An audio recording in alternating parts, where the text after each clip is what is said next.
Zaraya gives in to temptation, and a steamy encounter with a sexy Korean leaves her in shambles. Before we begin, go ahead and hit that subscribe button. Because this one is dangerous. And trust me, by the time you reach the end, you are going to be floored. New York City never sleeps.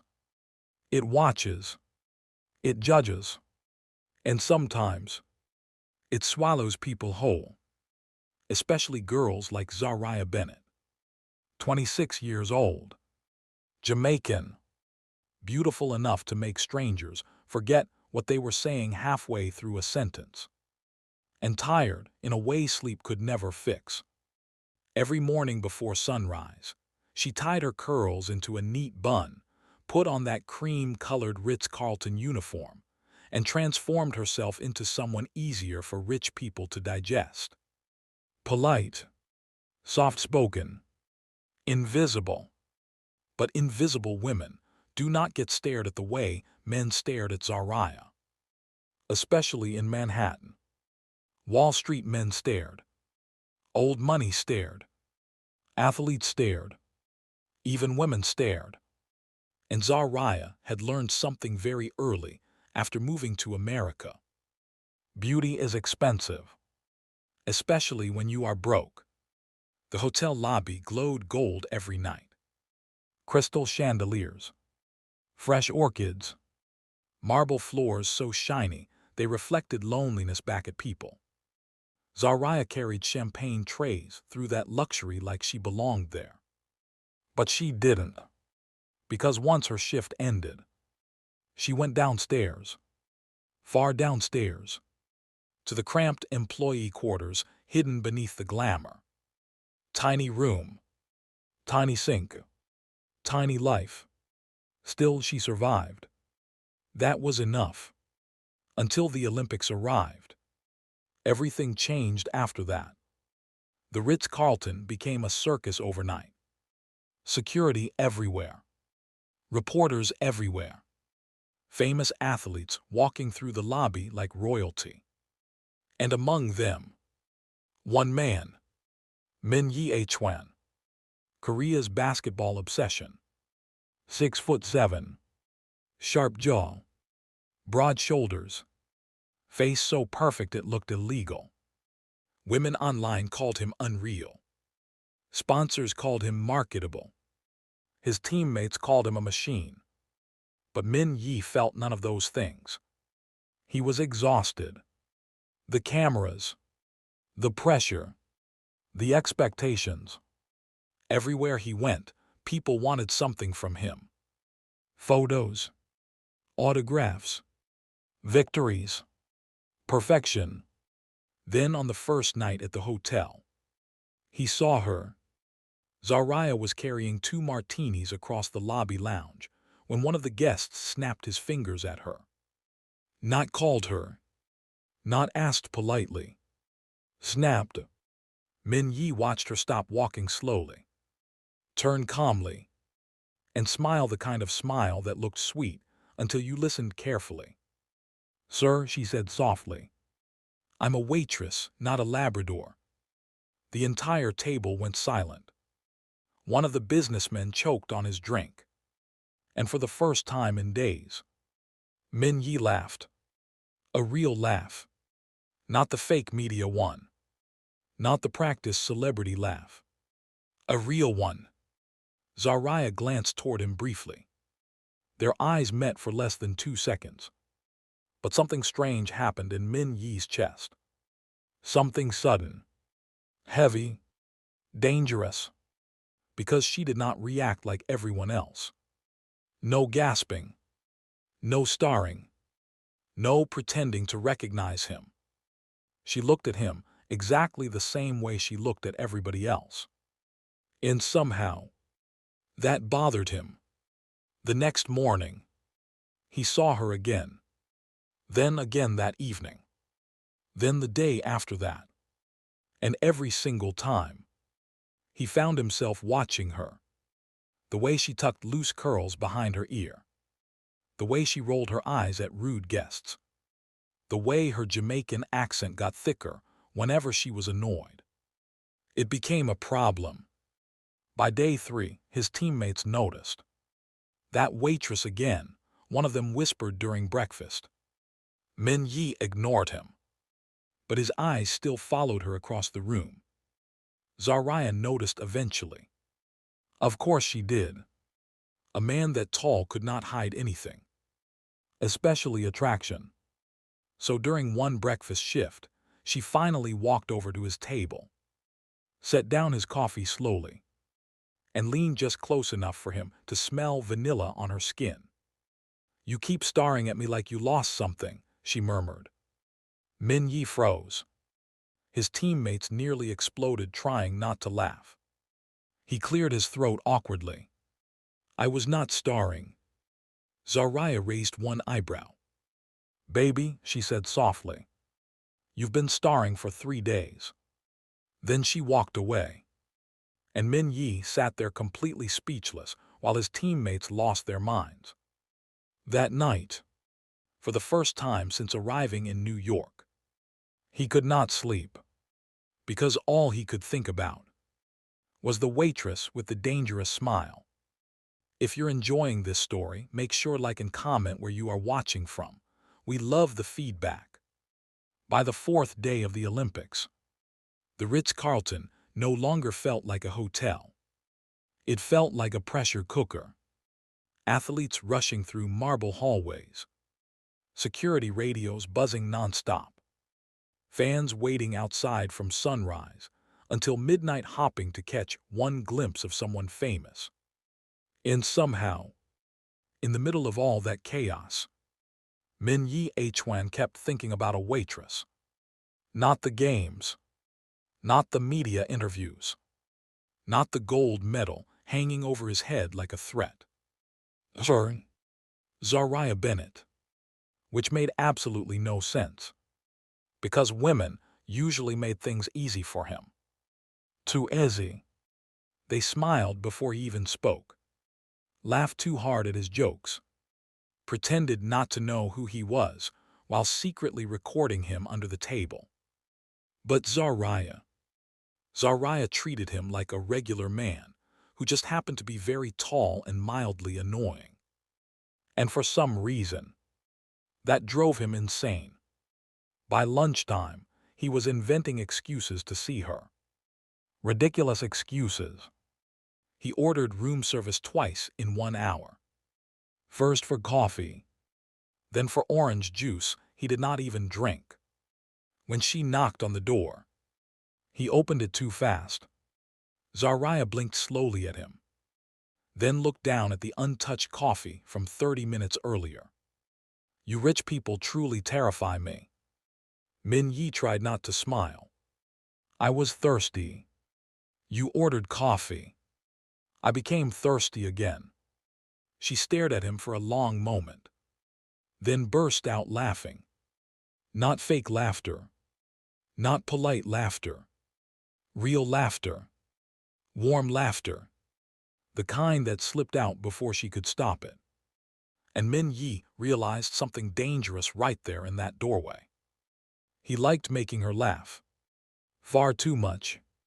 Later that evening, Zaraya was polishing wine glasses behind the restaurant bar when she heard someone clear their throat dramatically. She looked up. Min Yi stood there, wearing a black hoodie and baseball cap, pulled low over his eyes like he was failing terribly at being undercover. "You know athletes are not supposed to lurk around women at work," she said. "I was not lurking." "You're 6'7". She folded her arms. "Everything you do looks suspicious." Again, that smile almost appeared. "Almost. You always insult your guests?" he asked. "Only the needy ones." Min Yi leaned slightly against the counter. "Then I should leave." "Yes." Neither of them moved. For a second, the noise of the restaurant faded. Just two exhausted people staring at each other under soft golden lights. Then someone called Zaraya's name from the kitchen. And the moment shattered, but not before someone else noticed.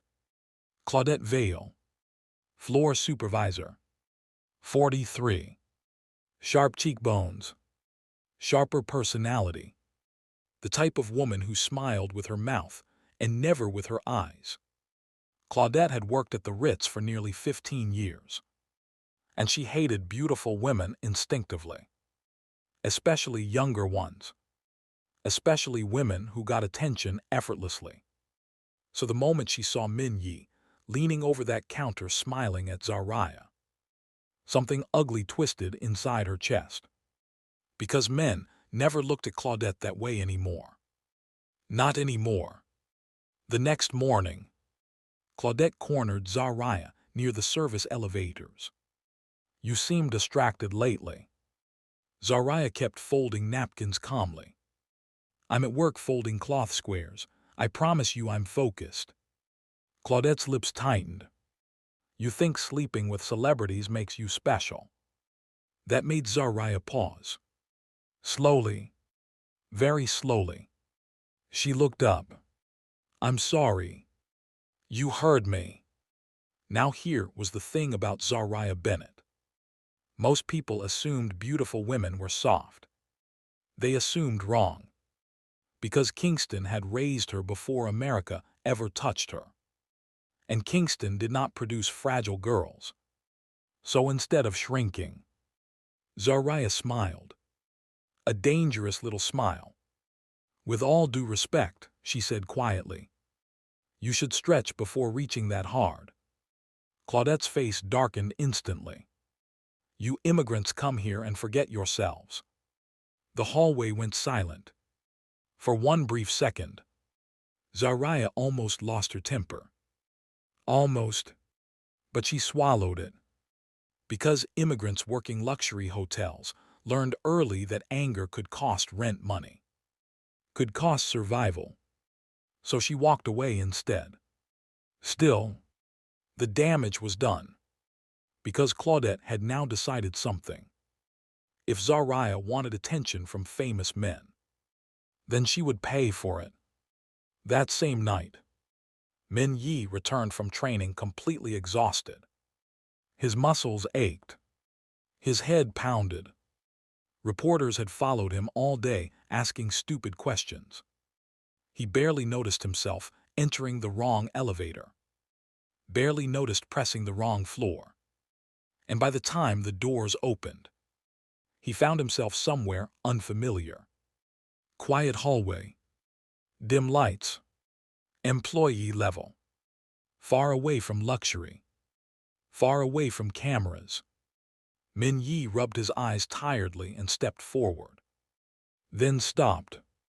One door down the hall had music playing softly behind it. Old reggae music. And somehow, he already knew whose room it was.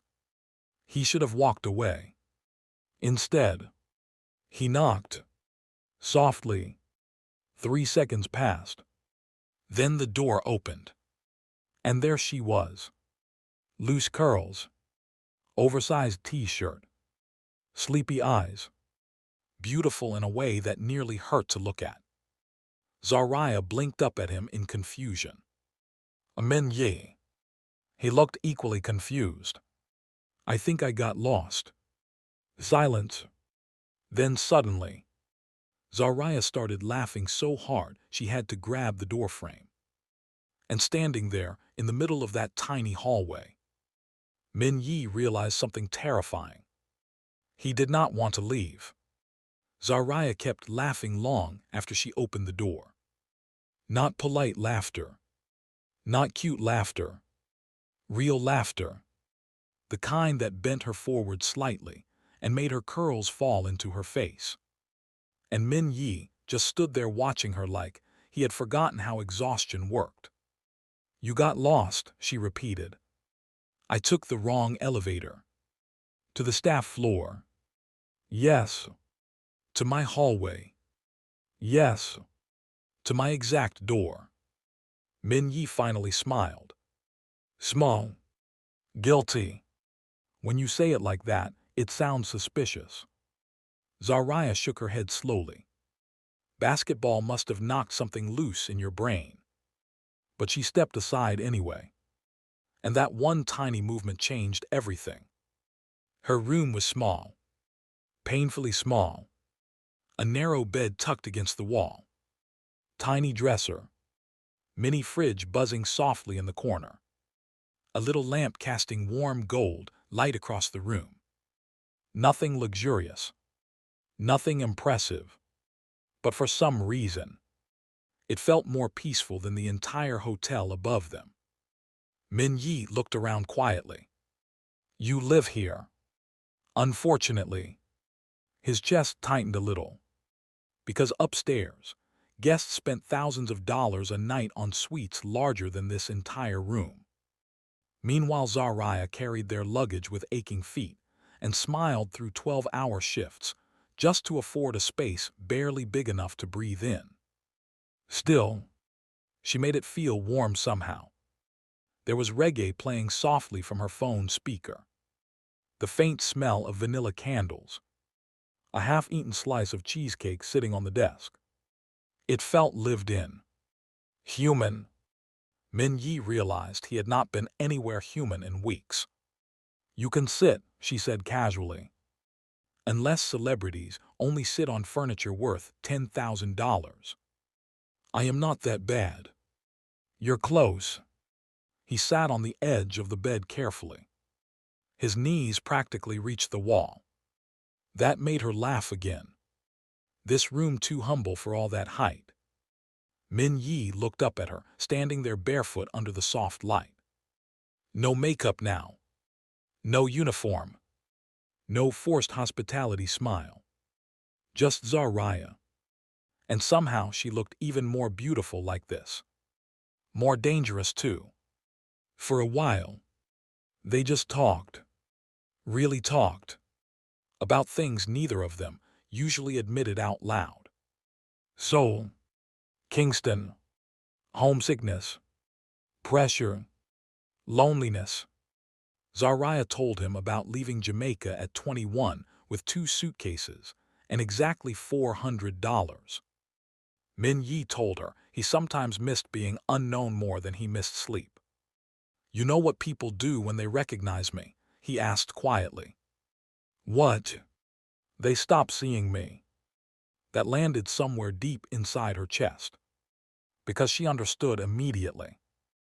Rich hotel guests did the exact opposite to her. They saw the uniform first, then stopped seeing the person wearing it. For the first time all week, silence between them stopped feeling awkward. It started feeling intimate. Dangerously intimate. The reggae music hummed softly in the background, while rain tapped gently against the tiny window. And somewhere during that quiet little moment, the air changed. Zariah felt it first. The way his eyes lingered too long now. The way her heartbeat suddenly became impossible to ignore. Min Yi looked at her mouth once. Then twice. Then he stopped pretending. You should go, she whispered softly. But neither of them moved. His voice came out lower this time. You do not want me to.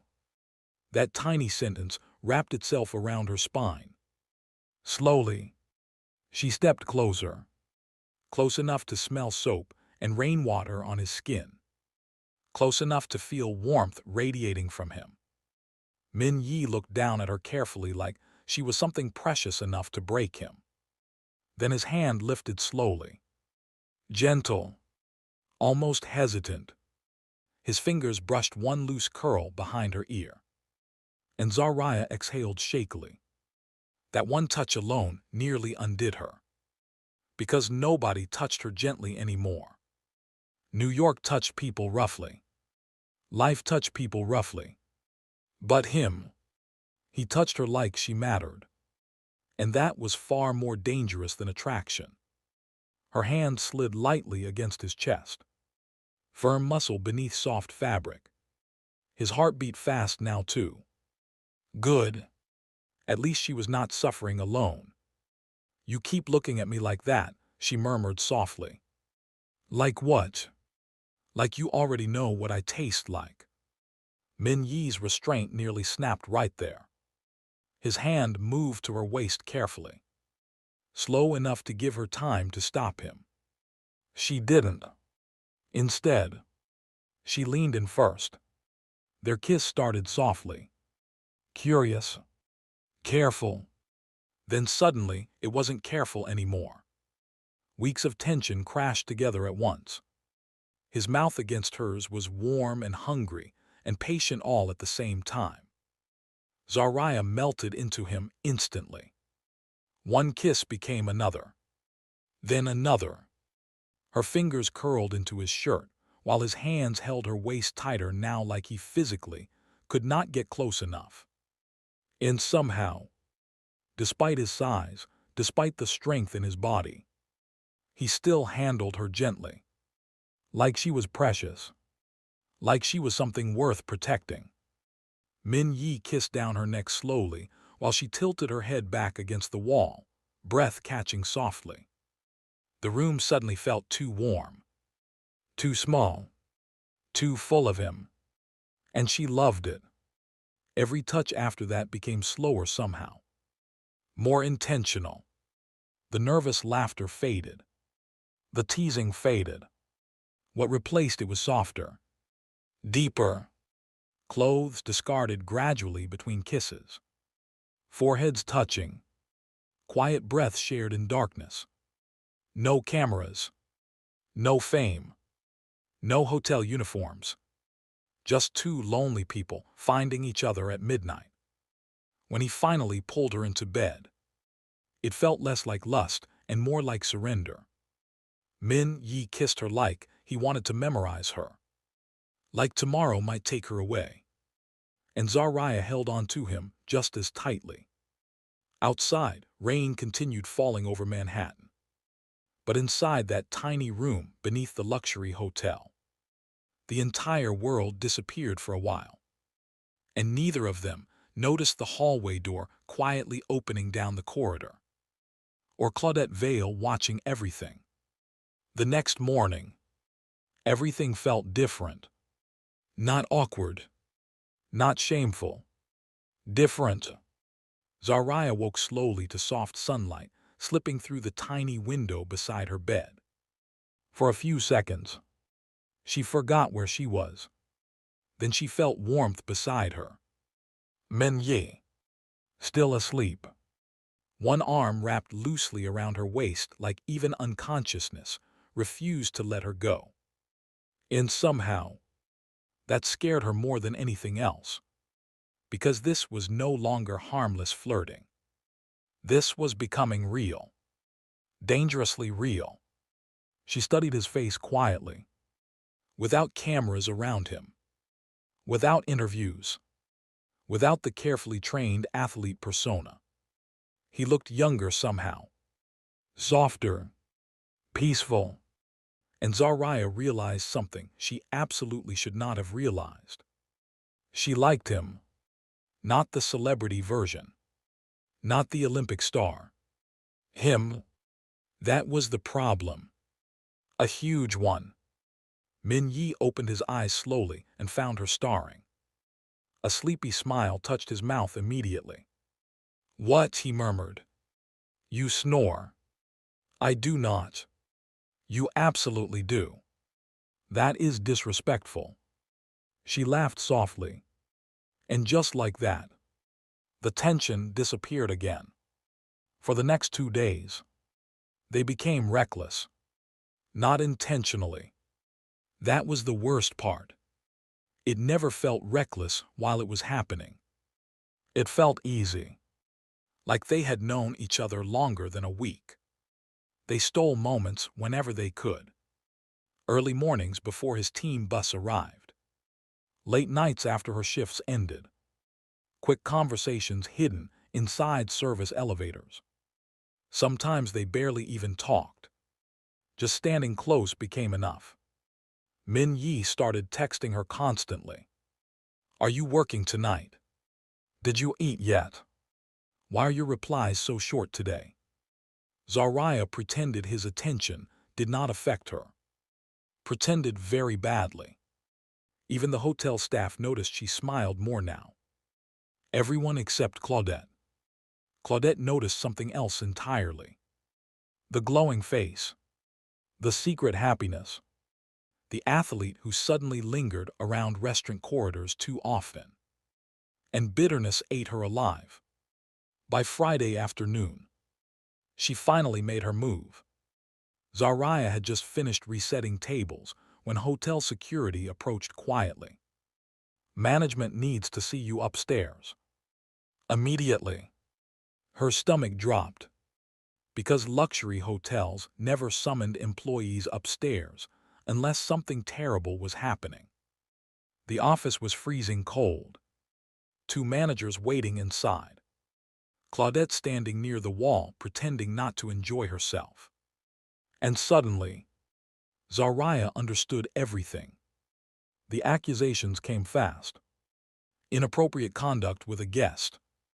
Violation of staff policy. Damage to hotel reputation. Zariah sat there stunned.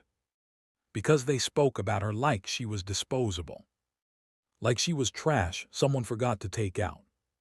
She tried explaining. Tried defending herself. But the decision had already been made before she entered the room. Claudette had made sure of that. You are terminated effective immediately. Just like that. One sentence. And suddenly, her entire life cracked open beneath her feet. No warning. No second chance. Gone. Her housing gone too. Because employee quarters belonged to the hotel. Meaning by midnight, Zariah Bennett had nowhere to sleep. No job. No protection. Nothing.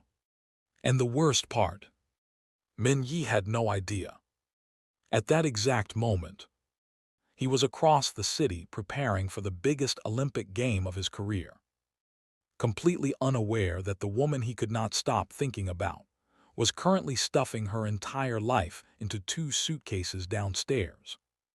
Zariah cried only once. Briefly. Quietly. Then she stopped. Because survival mode had returned. And survival mode never allowed softness for long.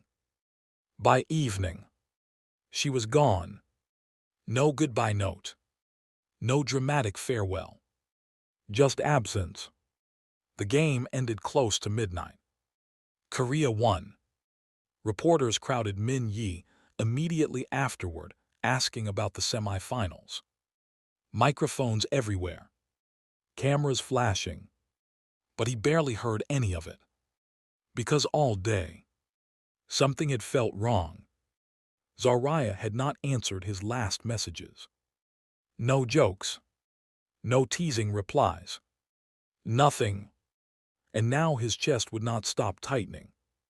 The second he returned to the Ritz Carlton, he went looking for her. First the restaurant. Nothing. Then the lobby. Nothing. Then the breakfast floor where she usually worked mornings. Still nothing. At first he assumed she was off shift. But then he noticed something strange. The staff avoided eye contact when he mentioned her name. One waitress looked genuinely nervous. Another walked away immediately. And suddenly, that awful feeling inside him got worse. Then he saw Claudette near the elevators. Min Yi walked straight toward her. Where is Zariah? Claudette smiled too quickly. The waitress. His jaw tightened instantly. Yes, Zariah. Oh. She adjusted some paperwork casually. She quit. Min Yi stared at her. No, she did not. Claudette shrugged lightly. These girls disappear all the time in New York. Something cold slid down his spine. Because she sounded pleased. Not concerned. Not surprised. Pleased. Where did she go? He asked quietly. I wouldn't know. That was when he noticed it. A small gold bracelet dangling from Claudette's wrist. Zariah's bracelet. the one with the tiny Jamaica charm attached to it, the one she never removed. Min Yi's entire body went still. Very slowly, his eyes lifted back to Claudette's face. And for the first time since arriving in America, the calm Olympic superstar disappeared completely. What did you do to her? Claudette's smile faded. Silence. Then, to be continued. And maybe that is the cruelest thing about life sometimes. The people who work the hardest, love the deepest, and ask for the least are usually the easiest to erase. But some people leave marks too deep to disappear quietly. And Min Yi Hwan was about to tear New York apart looking for her. If this story pulled you in, make sure you subscribe right now. Because part 2, everything changes there.